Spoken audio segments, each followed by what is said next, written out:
नागपूरमध्ये घरगुती गॅस सिलेंडरच्या दरवाढीच्या विरोधात काँग्रेस पक्षाकडून आज जिल्हाधिकारी कार्यालयाबाहेर जोरदार आंदोलन करण्यात आले। या आंदोलनात कार्यकर्त्यांनी प्रतिकात्मक चूल पेटून त्यावर स्वयंपाक करत केंद्र सरकारच्या धोरणाचा निषेध नोंदवला। तसेच गॅस सिलेंडरला हार घालून सरकारविरोधात घोषणाबाजी करण्यात आली। यावेळी काही आक्रमक कार्यकर्त्यांनी गॅस सिलेंडर हातात घेऊन जिल्हाधिकारी कार्यालयात शिरण्याचा प्रयत्न केला, मात्र पोलिसांनी वेळीच हस्तक्षेप करत त्यांना थांबविले। LPG सिलेंडरचा तुटवडा आणि दरवाढ यामुळे सर्वसामान्य जनता त्रस्त असल्याचा आरोप काँग्रेसने केला।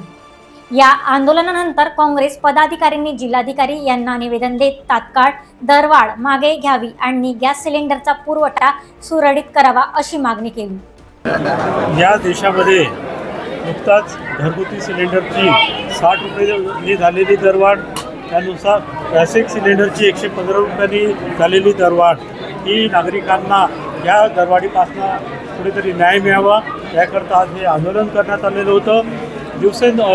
प्रत्येक वेळी या सिलेंडरची दरवाढ करून सरकार नागरिकांवर, ह्या जनतेवर जो अन्याय करत आहे त्या अन्यायाच्या विरोधात हे आंदोलन होतं।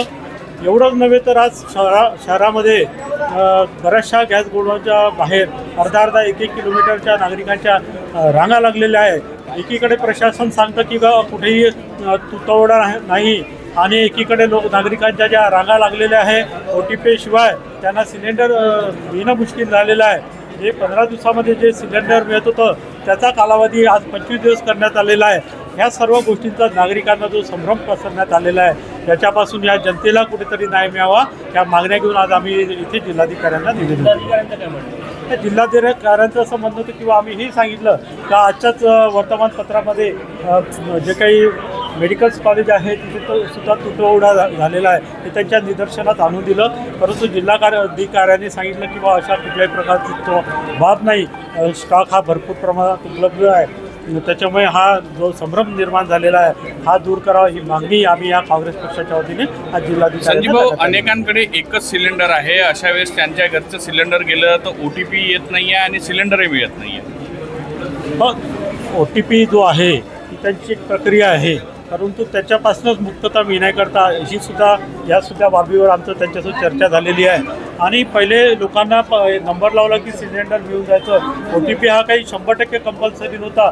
त्याच प्रकारे आता सुद्धा नागरिकांना सुविधा उपलब्ध करून द्यावी ही सुद्धा मागणी आम्ही तिथे करू। 4 दिवसापासून दररोज लाईन लागत आहे गॅस गोडाऊनमध्ये आणि ऑनलाईन नंबरही लागत नाही। आम्ही सांगितलं ना आता की लोकांमध्ये जो संभ्रम निर्माण करण्यात आलेला आहे की एकीकडे थोडाची जाणीव लोकांना होत आहे, हॉटेल्समध्ये सिलेंडर मिळत नाही आहे।